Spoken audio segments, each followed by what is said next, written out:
네, 제주중앙교회 성도 여러분 안녕하십니까?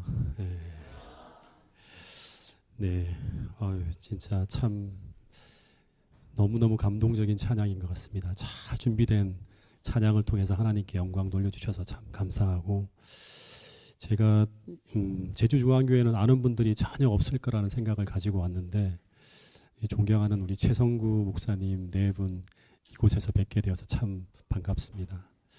또 우리 설장로님, 또 장집사님 아주 오래전에 동두천 국제교회에서 배웠는데 또 이렇게 뵙게 돼서 정말 너무너무 반갑습니다. 제가 제주를 참 좋아합니다. 그래서 오래전부터 쉼이 필요할 때마다 제주에 찾아오는데, 정말 열심히 일하고 이제 제주행 비행기를 딱 타잖아요. 그때부터 마음이 막 평안해지고 힐링이 되고 행복해지고 하는 그런 순간이 참 많았습니다. 이번에 비행기를 탈 때는 그런 마음이 들지 않더라고요. 왜냐하면 이번에는 전도회라고 하는 무거운 짐을 짊어지고 제주행 비행기를 타니까 마음가짐이 좀 달랐습니다. 근데 이제 하나님께서 집회 내내 이제 자연 환경은 일주일 동안 제가 그렇게 못 보더라도 하나님께서 은혜를 베풀어 주시고 성령으로 충만케 해주셔서 이 제주에서 보내는 일주일이 제주중앙교회 성도님들에게도 그렇고 제게도 그렇고 힐링이 되고 기쁨이 되고 예수님을 만나는 은혜가 충만한 그런 한 주의 시간이 될 수 있기를 간절히 바라겠습니다. 한 주간 예수님을 만난 사람들이라고 하는 주제로 말씀을 나누려고 하는데, 오늘은 어떻게 보면 일주일의 이야기의 베이스가 되는 그런 말씀입니다. 존재하시는 하나님, 이 창조주 하나님이 정말 존재할까? 그 주제를 가지고 먼저 오늘 첫 말씀을 한번 시작해 보도록 하겠습니다. 이 창세기 1장 1절을 보면 이런 말씀이 나옵니다. 넘어가지가 않죠.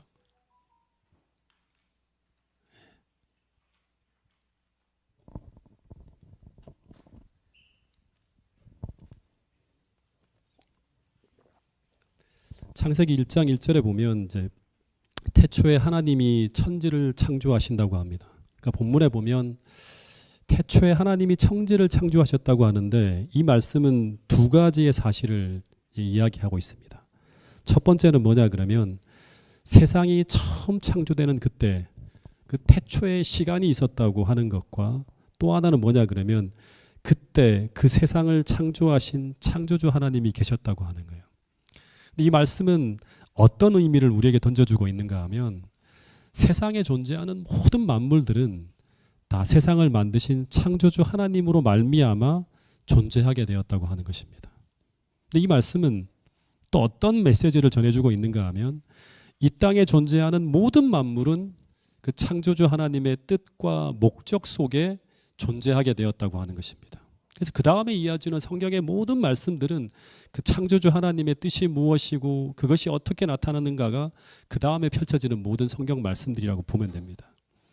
그래서 이 창조주 하나님의 뜻을 알고 살아가는 것과 모르고 살아가는 것, 더하여 그것을 믿고 살아가는 것과 믿지 않고 살아가는 것은, 어떻게 보면 이것은 마치 우리의 뿌리가 무엇인지 알고 살아가는 것과 모르고 살아가는 것, 우리가 어디로 가야 하는가를 알고 살아가는 것과 모르고 살아가는 것과 같은 것입니다. 그런데 만약 오늘 우리가 이 창조주 하나님을 잃어버린 채 살고 있는 분이 계시다고 하면, 즉 우리가 우리의 뿌리를 놓치고 살아가고 있다면, 그러면 우리는 지금 어떤 상태를 경험하게 되는가 하면, 창세기 1장 2절에 보면 하나님께서 천지를 창조하시기 전에, 세상을 창조하기 전에 세상의 상황을 설명하는 세 가지의 단어가 나옵니다. 그 세 가지의 단어가 무엇인가 하면 여기 나오죠. 빨간색 제가 표시해 놓은 부분 보면 혼돈, 공허, 흑암이라고 합니다. 이 혼돈, 공허, 흑암이라고 하는 세 가지 단어는 성경 전편에 걸쳐서 하나님의 부재를 경험하고 있는 물리적 혹은 영적 상태를 묘사할 때 언제나 이 세 가지의 단어가 관용어구처럼 등장하고 있는 것을 보게 됩니다. 예레미야 4장 23절에도 보면 이 유다라는 나라가 하나님을 잃어버리고 멸망되어졌을 때, 그때 그 상태를 묘사할 때도 이 세 가지 단어가 사용되어지는 걸 볼 수 있습니다. 보라, 내가 땅을 본즉 첫 번째는 혼돈하고, 두 번째는 공허하고, 세 번째는 하늘에는 빛이 없다고 하는 흑암이라고 하는 거죠. 마찬가지로 오늘 우리에게 하나님이 계시지 않는다면, 즉 우리가 주님을 잃어버렸다면 우리는 분명히 이 세 가지의 단어로 묘사되어진 상태를 경험하고 있을 것이라고 하는 것입니다. 즉 내가 어디서 왔고 어디로 가고 있는지, 즉 내가 왜 태어났고 도대체 어디를 향해 가고 있는지, 나는 어떻게 살아야 되는지를 전혀 알 수 없는 그런 혼돈을 경험할 것이고, 두 번째는 우리가 하나님을 잃어버렸다면 우리 마음에 떠나지 않는 것이 뭔가 하면 허무함과 공허함입니다. 감사합니다. 즉 우리는 지금 무엇을 해도, 아무리 위대한 성취를 하고 아무리 큰 물질을 소유했다고 하더라도, 아무리 좋은 집, 좋은 차, 좋은 직장을 얻었다 하더라도, 그럼에도 불구하고 오늘 우리의 삶이 이 땅에서의 삶이 전부라면 우리는 언젠가 그 모든 것이 사라지게 된다는 것을 알기 때문에 우리 마음을 채우고 있는 것이 전부 무엇인가 하면 허무함과 공허함이라고, 이게 사라지지 않을 것이라고 하는 것입니다. 이 사람은 이게 왜 안 넘어가죠? 작동이 계속 안 되네요. 예. 스탠퍼드 대학교에 보면 후보 연구소라고 하는 부설 연구소가 있는데, 거기 칼럼니스트로 이제 재직하고 있는 사람인데, 이 사람의 이름이 에밀리 에스파니 스미스라고 하는 분입니다. 이분은 행복학을 연구하는 사람인데, 근데 이 사람이 사람을 행복하게 하는 것이 무엇인지를 아주 오랜 시간 연구한 후에 한 의미 있는 결과를 얻고, 그것을 테드라고 하는 아주 유명한 강연장에서 발표한 적이 있습니다. 당시 조회수가 380만 회의 조회수를 기록할 만큼, 요즘에는 훨씬 더 많이 나오는데 2018년도만 하더라도 100만 조회가 넘어가면 엄청난 그런 어떤 인기 있는 강연이었습니다. 그 정도로 굉장히 많은 분들이 관심을 갖고 이 강연을 듣게 되는데, 근데 이분이 이런 주제를 오랜 기간 연구하게 된 이유가 무엇인가 하면, 최근 30년 동안 세상의 모든 나라들이에요, 우리 삶은 객관적으로 더 나아지고 더 편리해지고 더 풍요로워지고 있는데 자살률이 엄청나게 증가한다고 하는 거예요. 세계적인 추세라고 합니다. 즉 삶은 더 편리해지고 더 풍요로워지고 있는데 더 많은 사람들이 희망을 잃어버리고, 더 많은 사람들이 절망하고, 더 많은 사람들이 우울해하고, 더 많은 사람들이 삶의 공허함을 느끼며 살고 있다고 하는 것입니다. 근데 이 여자분도 어떤 사람인가 하면 세상의 최고의 학부의 대학에서 학부를 졸업하고요, 그리고 최고의 남자, 당시 세상적인 조건을 따져본다 그러면 최고의 남자와 결혼을 하면서 인간들이 말하는 행복해지기 위한 모든 조건을 다 손에 넣은 그런 여자였다고 합니다. 그런데도 뭔가 행복하지 않은 삶을 경험하고 있었기 때문에 그래서 이 공부를 시작한 거예요. 근데 그 이유를 찾아서 이분이 연구했는데, 이분이 연구한 결론에 따르면 사람들이 절망하게 되는 원인은 행복하지 않기 때문이 아니라고 합니다. 행복해도 절망하고, 행복해도 허무하고, 행복해도 슬퍼지고, 행복해도 얼마 안 가 또 우울해진다고 하는 것입니다.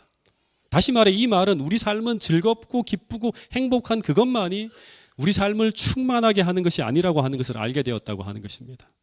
그래서 진짜 인간을 인간답게 살아가게 하는 진정한 힘은 어디서 오는가, 그걸 탐구하기 시작했는데, 근데 이분이 연구한 걸 보면 아리스토텔레스, 석가모니, 마하트마 간디, 조지 엘리엇, 빅터 프랭클까지 저명한 인물들을 다 연구해 보는 거예요. 그 사람들의 삶을 더하여서 5년 동안 500명을 인터뷰하고요, 수천 장의 논문을 읽어보고 수많은 책들을 읽으면서 얻은 결론이 무엇인가 하면, 그것은 바로 우리 인생을 정말 충만하게 하는 것은 무엇인가 하면 삶의 의미라고 합니다. 다시 말해서 행복함보다 더 중요한 것이 삶의 의미라고 하는 것입니다.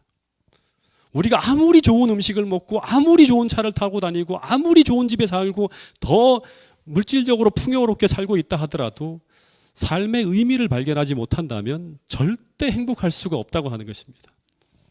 여러분, 그런데 삶의 의미라고 하는 것은 무엇인가? 그것은 한마디로 말하면 내가 이 땅에 존재하는 그 존재의 목적과 이유를 찾는 거예요. 즉 나라고 하는 존재는 무엇이고, 그리고 무엇을 목적으로 살아야 하는지를 아는 거예요. 이게 삶의 의미라고 하는 것입니다. 근데 지금 현대를 살아가는 수많은 사람들이 이 인생의 의미를 잃어버리고 방황하고 있다고 하는 것입니다. 그래서 무엇을 해도 공허하고 무엇을 해도 의미가 없는 그런 고통 속에 살아가고 있다고 하는 것입니다. 수많은 철학자들과 학자들이 우리가 잃어버린 인생의 의미를 찾기 위해 애쓰고 있는데, 그런데 우리가 잃어버린 나의 인생의 참된 의미를 찾을 수 있는 방법은 그런 학문을 연구해 찾을 수 있는 것이 아니라고 하는 것입니다. 그것은 바로 우리가 잃어버린 그 창조주 하나님을 찾고 만나서 그분에게 물어볼 때, 그때 나를 지으신 그분만이 나에게 가르쳐 줄 수 있는 것이 바로 무엇인가 하면 인생의 참된 의미라고 하는 것입니다.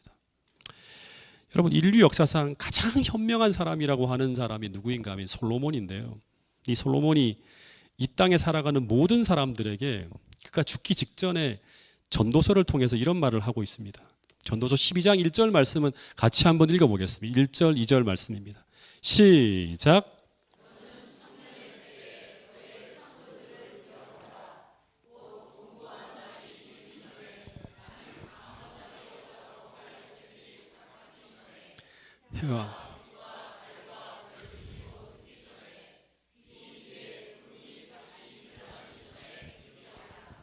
솔로몬은 이 땅에 존재하는 모든 사람들에게 이런 말을 하고 있습니다.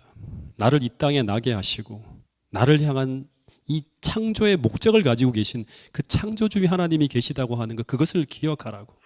왜냐하면 거기서부터 우리는 나의 존재의 이유와 나의 삶의 목적과 그리고 우리가 잃어버린 그 인생의 참된 의미를 발견할 수 있기 때문이라고 하는 것입니다. 이것을 잃어버리면, 또다시 말하지만 우리는 무엇을 해도 허무하고 무엇을 해도 공허하고 무엇을 해도 의미가 없는 것입니다. 왜냐하면 죽으면 끝이기 때문이라고 하는 것입니다. 그래서 여러분, 한 주간 우리 모두가 나를 이 땅에 나게 하신 창조주 하나님을 만나서 우리 인생의 참된 의미와 목적을 발견하게 되는 그런 놀라운 축복을 이 자리에 계신 우리 모두가 누릴 수 있는 한 주가 될 수 있기를 간절히 바라겠습니다. 그럼 이제 창조주 하나님을 만나기 위한 첫 번째 작업을 시작해야 되는데, 히브리 11장 6절에 보면 우리가 창조주 하나님을 만나기 위해서 우리는 이런 믿음이 필요하다고 합니다. 이것도 같이 한번 읽어보겠습니다. 시작. 믿음.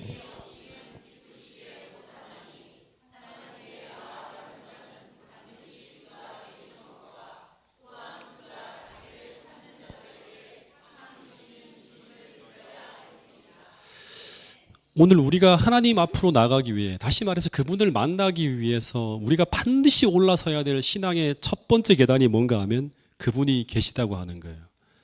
존재하시는 하나님을 찾는 거예요. 예. 그리고 그분이 살아계셔서 당신을 찾고 있는 자들에게 어떻게 하신다? 상 주신다. 응답하신다고 하는 거거든요. 이 믿음이 필요하다고 합니다. 근데 우리는 어떻게 하나님이 존재하신다고 하는 그 확신을 얻을 수 있을까? 이게 진짜 오늘 우리에게 정말 중요한 숙제와 과제인데요. 창세기 1장 1절에 보면 하나님이 세상을 창조하셨다고 합니다. 근데 만약에 이것이 사실이라면 세상에 존재하는 모든 만물은 뭐냐 그러면 하나님께서 창조하신 작품들입니다. 이사야 40장 26절에 보면 띄워주세요. 너희는 눈을 높이 들어 누가라는 말, 누가 이 모든 것을 창조하였나 보라고 말하면서 이 피조물들이 증언하는 창조주 하나님에 대한 이야기를 들어보라고 합니다. 그러면 그 피조물들이 하나님의 존재하심과 그분이 이 모든 것을 만드셨음을 그 신비한 자연 법칙과 그들이 살아가는 생태의 모습을 통해서 증언해 줄 거라고 이사야서는 말씀하고 있습니다. 근데 그 다음 절에 보면, 넘겨주세요. 욥기서에 보면 이런 말이 있습니다. 만약 세상 사람들이 다 하나님을 잃어버려서 그것을 누구도 말해주지 않는다면, 욥기서 12장 7절에 보면 심지어 누구에게 물어보라고 하는가 하면 짐승에게 물어보고 그리고 공중의 새에게 물어보라고 합니다. 그러면 그들이 창조주 하나님에 대해서 너희에게 말해줄 거라고까지 말씀하고 있습니다. 이제 모든 짐승에게 물어보라. 그것들이 내게 가르치리라. 공중의 새에게 물어보라. 그것들이 또한 내게 말하리라. 그래서 오늘 저는 욥기 12장 7절에서 말씀하신 것처럼 공중의 새들이 들려주는 그 창조주 하나님의 존재하심과 그분의 사랑의 돌보심에 대한 기별을 함께 한번 나눠보려고 합니다. 이 사진은요, 금강호라고 하는 호수가 있는데 거기를 날아가는, 많이 들어보셨을 거예요. 가창오리떼라고 합니다. 수십만 마리의 가창오리떼들이 쫙 날고 있어요. 그 다음 사진을 한번 볼까요? 예. 이거는 뭔지 모르겠죠. 하얗게 점이 찍힌 게 철새떼입니다. 이 철새의 숫자는 수십만이 아니라 500만 마리입니다. 그 다음 사진도 한번 볼까요? 그런데 이 어마어마한 철새의 무리가요, 대오를 흩트리지 않고 서식지를 찾아서 어마어마한 거리를 이동하는데, 심지어 어떤 새는 그 다음 사진 보세요. 남극과 북극을 이동하는 새도 있다고 합니다. 이게 북극 제비갈매기라고 하는데, 이 새는 매마다 먹이를 찾아갖고 또 번식을 위해서 남극과 북극을 횡단한다고 합니다. 이 어마어마한 거리를 횡단하는 거예요. 근데 그 다음 새를 보면 이 새의 이름은 뒷부리 도요새라고 하는 새인데요. 이 새도 어마어마한 비행을 하는 새인데, 이 새는, 제가 이 새를 주목하게 되는 이유는 뭐냐면, 이 새는 우리나라를 거쳐가 이동합니다. 이 새는 겨울을 나기 위해서 9월쯤에요, 알래스카 보이시죠? 저기서 출발을 합니다. 그래서 어디까지 가는가 하면 뉴질랜드까지 가는데 며칠 걸리는지 아십니까? 8일 동안 이동합니다. 아무것도 먹지 않고 12,000km의 비행을 한다고 합니다. 그러니까 시속 한 60km로 달리는데 192시간을 논스톱으로 쫙 날아오는 거예요. 근데 이 과정에서 어떤 일이 벌어지는가 하면, 이 새의 몸무게가 출발할 때는 400g이라고 합니다. 근데 도착을 하면 200g으로 준대요. 그러니까 몸무게의 절반이 이 비행을 하는데 잃어버리는 거예요. 그러니까 목숨을 건 비행을 하는 것입니다. 그리고 난 다음에 3월에 다시 여기 뉴질랜드를 떠납니다. 떠나갖고 여기 보면 대한민국 황해 갯벌까지 한 10,000km를 쫙 여행을 해서 황해 갯벌에서 배를 채운 후에 다시 그들의 목적지인 알래스카까지 6,000km를 날아간다고 합니다. 그러니까 1년에 보통 3만 km, 평생 한 12년 동안 사는데요, 36만 km를 여행하며 산다고 합니다. 그런데 이 철새를 연구하는 사람들에게 정말 신비롭고 풀리지 않는 의문이 하나 있는데, 그건 바로 뭐냐 그러면, 이 새들이 어떻게 매년 그 먼 거리를 여행하는데 기가 막힐 정도로 정확하게 같은 장소를 찾아가는가 하는 것입니다. 새들이 나침판, 지도 같은 도구를 사용할 수 있습니까? 사람처럼? 이거 사용하지 못해요. 근데 어떻게 이런 비행이 가능할까? 이 이유를 찾아내기 위해서 수많은 학자들이 연구해서 여러 가지 가설들이 나오는데요, 첫 번째 가설은 뭔가 하면, 철새가 태양의 각도를 이렇게 딱 계산해서 이동한다고 하는 거예요. 이 가설입니다. 두 번째 가설은 철새들이 별자리를 보면서 이동한다고 하는 가설도 있고요. 세 번째는 철새들이 지구 자기장을 느끼며 이동한다고 하는 가설도 있고요. 또 어떤 연구 결과를 보면 철새가 저음파를 듣는 어떤 그런 이 신체 구조가 있다고 합니다. 우리 귀에는 들리지 않는 20Hz 미만의 음파를 들어서 이동한다는 거예요. 예를 들면 제주에서 파도가 막 바위에 부딪히는 이 소리하고요, 서귀포의 파도 소리가 다르다고 합니다. 철새가 그것을 이동하면서 다 기억해서 그걸 들으면서 계속 이동을 한다고 하는 가설이 있습니다. 근데 이런 가설들이 세워지는 이유는 뭐냐 그러면, 또다시 말하지만 이 철새들이 상상을 초월할 만큼 너무나 정확하게 정형화된 경로만을 이동해서 그 정확한 목적지를 찾아간다고 하는 것을 확인했기 때문이라고 하는 거예요.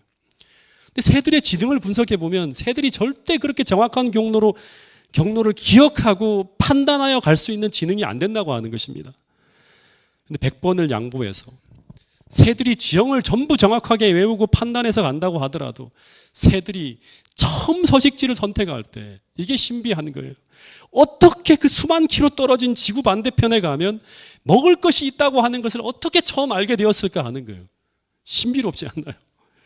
그리고 어떻게 그 수백만 마리가 8일 동안 굶으면서까지 목숨을 걸고 그곳까지 가려고 하는 그 의지는 어떻게 갖게 되었을까 하는 것입니다. 어떻게 IQ 20에서 50짜리가 지구 반대편에서 겨울을 난 후에 몇 개월 뒤에 지구 반대편에 가면 먹을 것이 있다고 하는 것을 어떻게 6개월 동안 잃어버리지 않고 기억하고 있다가 매년 그 시간에 그곳을 잊지 않고 날아가게 되는 것일까? 이건 보통 미스터리가 아닌 진짜 미스터리입니다. 그래서 철새에 대한 연구 기사의 대부분의 결론은 뭐냐 그러면 신비롭고 경이롭다로 끝이 납니다. 제가 이 철새 다큐멘터리는 굉장히 많이 봤는데요, 오래전에 이 위대한 비행이라고 해서 이 철새에 대한 다큐를 제작해서 보도한 다큐멘터리가 있었는데, 이 PD가 제작 후기를 이렇게 적어 놓았습니다. 그런데 그 앞에 부분 보세요. 이렇게까지 날아가야 하는 이유를 지금도 잘 모른다. 아무리 조사하고 연구해도 현상에 대한 분석은 가능하지만 근본적인 원인은 잘 모른다고 하는 것입니다. 그 다음 얘기를 보면 대신 추위를 피하고 새끼를 키우기 위해서 그리고 조상들이 그래왔던 바로 그 경로를 따라서 몸의 감각을 따라 움직이며 따라간다는 것밖에 알 도리가 없었다는 거예요.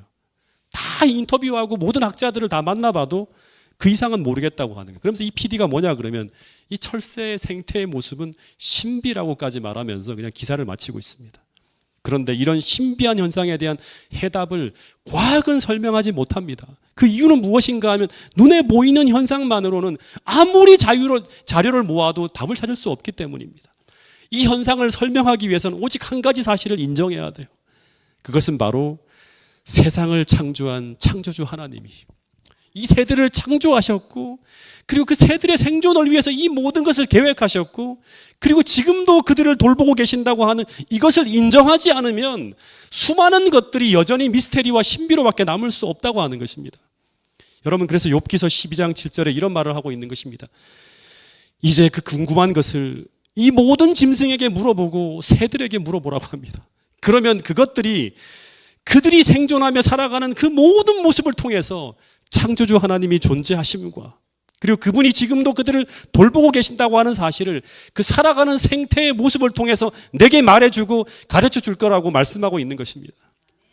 여러분, 심지어 예수님도 마태복음 6장 26절에서 이 사실에 기초해서 이런 말씀을 하셨습니다. 한번 읽어보겠습니다. 마태복음 6장 26절 말씀입니다. 시작.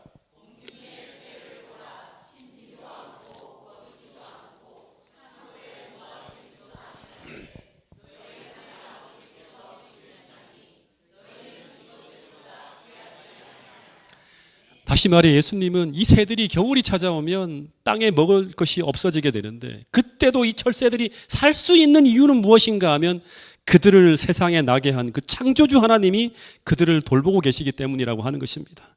다시 말해 새들은 어디에 그들의 생존이 필요한 양식이 있는지 알 수 없지만 창조주 하나님은 그것을 알고 계시고, 그래서 그들을 살리기 위해서 수백만 마리의 새들을 움직이시고 수만 킬로의 비행을 지도하면서 그들의 서식지를 찾아가며 그들을 돌보고 계신다고 말씀하고 있는 것입니다.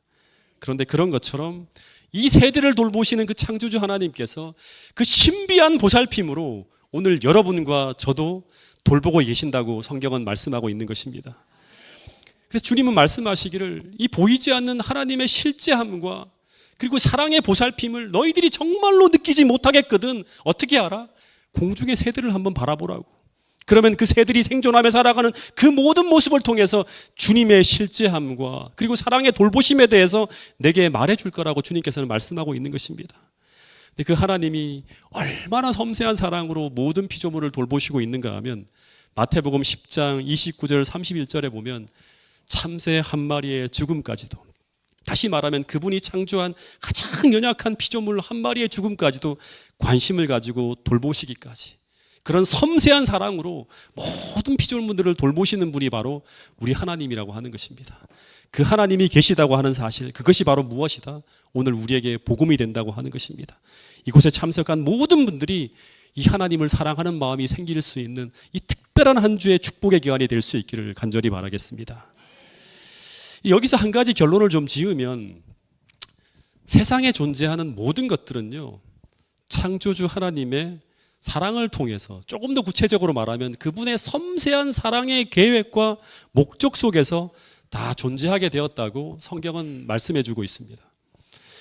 그래서 우리가 매일 아침에 보는 하늘에 떠 있는 그 해와 달, 그 다음에 눈에는 보이지 않지만 망원경을 통해서 봐야지만 이 8개의 행성이 존재하는 것, 또 우리가 매일 아침마다 또 이렇게 다니면서 우린 제주도에서는 잘 볼 수 있죠. 바다가 존재하는 것, 우리가 이 땅에 태어난 것, 이 모든 것이 다 무엇인가 하면 우연히 생겨난 것이 아니라 전부 하나님의 그냥 섭리도 아닙니다. 사랑의 섭리하에 존재하게 되었다고 말씀하고 있는 것입니다. 다시 말하면 이 말은 어떤 말인가 하면 이 땅에 존재하는 모든 만물은 다 뭐가 있다? 존재의 목적과 창조의 목적이 있다고 하는 것입니다. 그리고 하나님은 그 창조의 목적과 뜻을 이루기 위해서 오늘도 그 모든 것들을 어떻게 하신다? 사랑으로 돌보고 계신다고 말씀하고 있는 것입니다. 여러분, 그래서 히브리 11장 3절에 보면 이런 말씀이 있어요. 여기 보면 믿음으로 보면이 전제입니다. 믿음으로 보면 온 세계가 하나님 말씀으로 지어준 줄을 우리가 알 수 있다고 합니다. 한번 읽어볼까요? 이 말씀은 참 좋은 말씀이니까. 시작.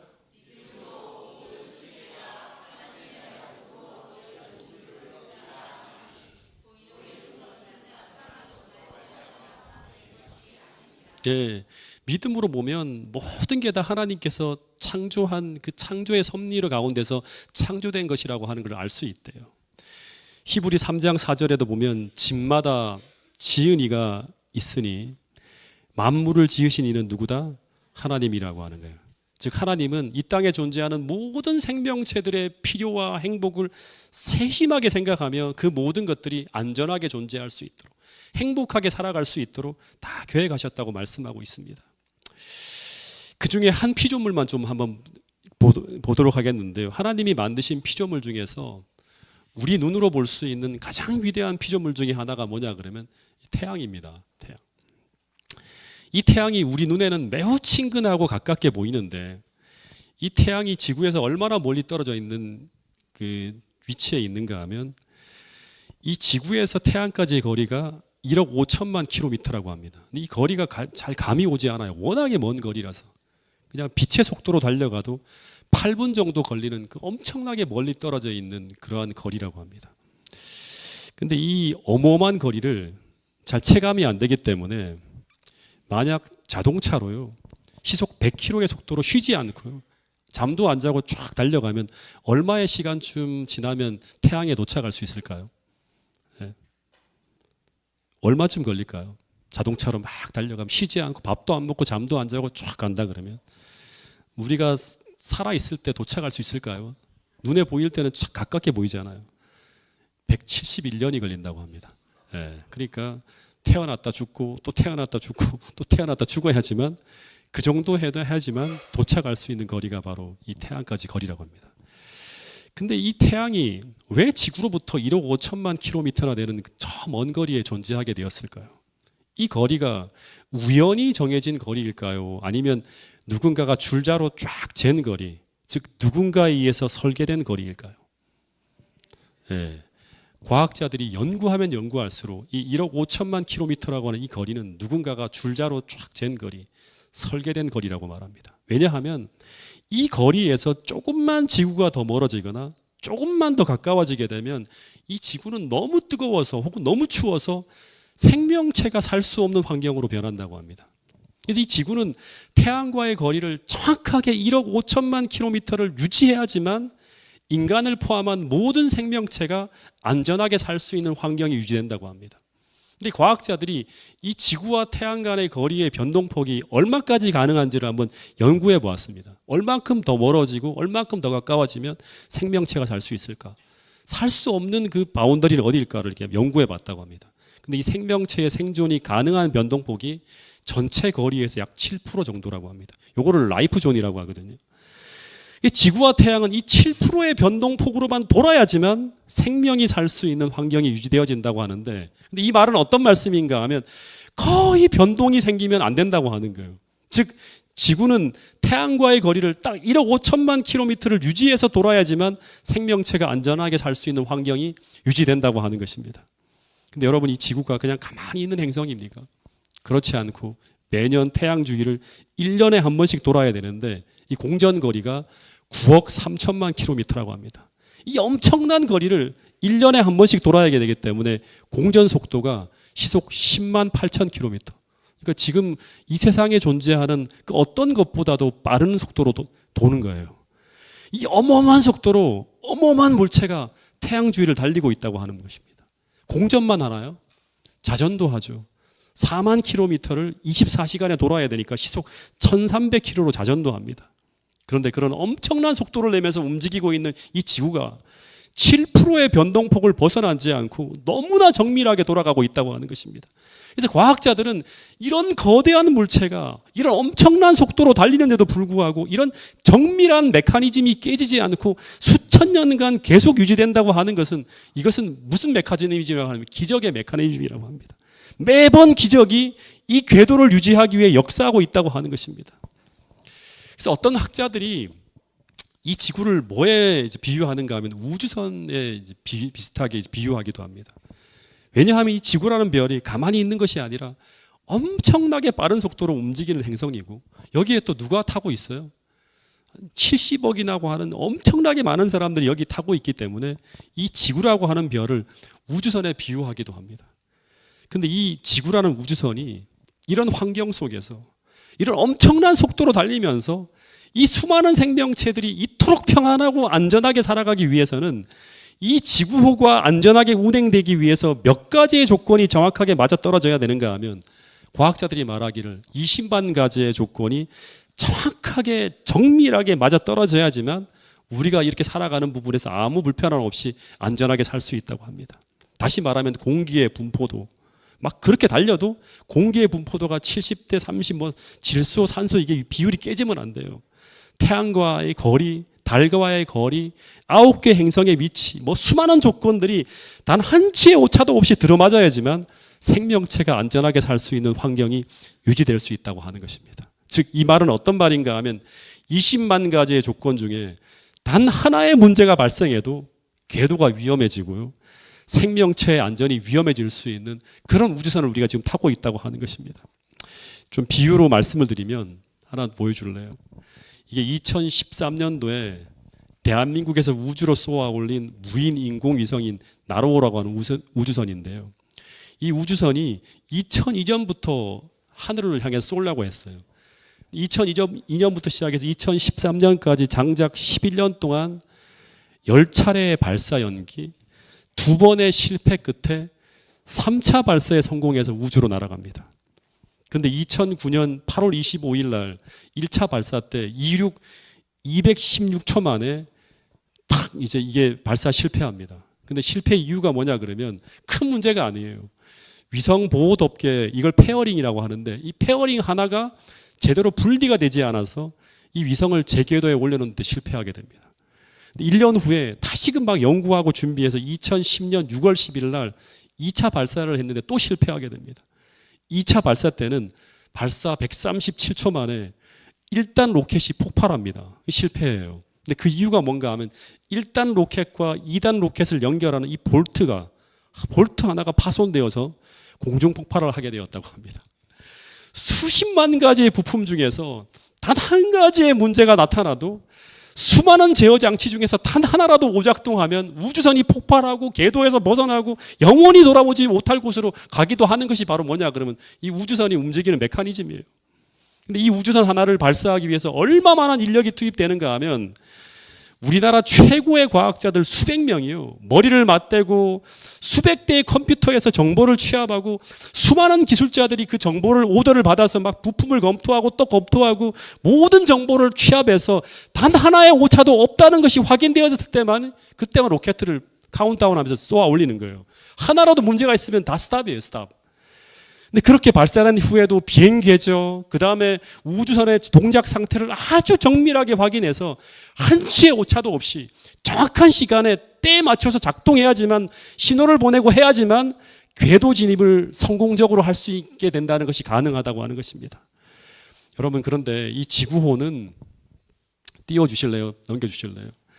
나로호보다 훨씬 더 크고 훨씬 더 빠른 속도로 달리고 있는 우주선입니다. 나로호 하나보다 훨씬 더 크고요. 어마어마하게 훨씬 더 크고 훨씬 더 빠른 속도로 달리고 있는 것입니다. 그런데 만약 우리가 타고 있는 이 우주선이 이 지구호가 그런 정밀한 메커니즘을 관리하고 통제하는 그 어떤 관리자도 없는 상태에서 그냥 우연히 돌아가도록 방치되어져 있다면 우리는 지금 얼마나 위험하고 불안한 상태에 있는지 알 수 없습니다. 진짜 두려움에 떨어야 돼요, 우리는. 우리가 그런 우주선을 타고 있다면 얼마나 위험천만한 여행을 하고 있는지 모릅니다. 근데 여러분 지구호는 지금까지 6,000년 동안 운행하고 있는데 단 한 차례의 운행 사고도 일어나지 않았다고 하는 것입니다.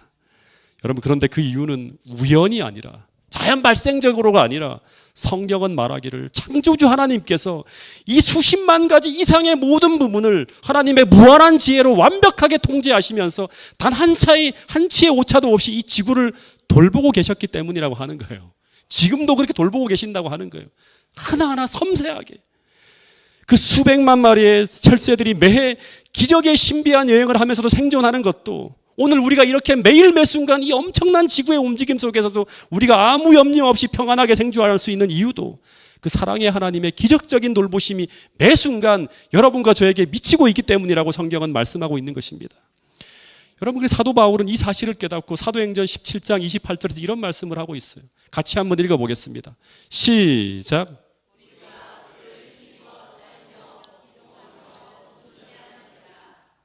우리가 그를 힘입어 죄송합니다. 우리가 그를 힘입어 살며 기동하며 존재하느니라. 여러분 이 사실을 믿게 되기를 간절히 바라겠습니다. 죄송합니다. 한 절 더 보겠습니다. 이사야 45장 18절 말씀입니다. 같이 읽어보겠습니다. 시작.